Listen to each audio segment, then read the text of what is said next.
Здравствуйте, я Солонец Марина, младший научный сотрудник музея-заповедника. Принимаю эстафету по чтению стихов Абая от своей коллеги Горячкиной Полины. Я прочту слова назидания Абая, краткое изложение в стихах Анара Лазари, отрывок из слова 7. Ребенок, родившись на свет, наследует две непременных потребности. Одна из них есть, пить и спать. Потребность же эта для тела. Без тела душе и вместилища нет, должна же она где-то жить.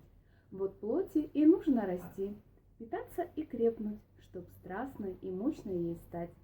Вторая потребность – познание. Младенец увидит, блестит что-то, тянется ручкой отважно.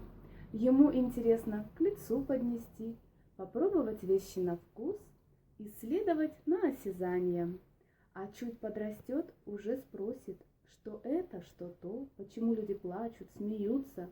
Уж есть в душе его чистой желание знать все видеть и задавать всем вопросы. Глазенки и ушки и речь для чего-то даются, чтоб с детства уже, человечности мир познавая, учился. В познании мира есть тайна. Кто с детства ее не постиг, тот душой не окрепнет.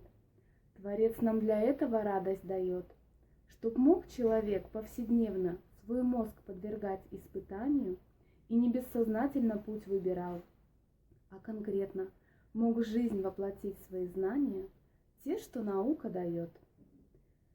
Спасибо за внимание, а я передаю эстафету моей коллеге Карибаевой Шинар.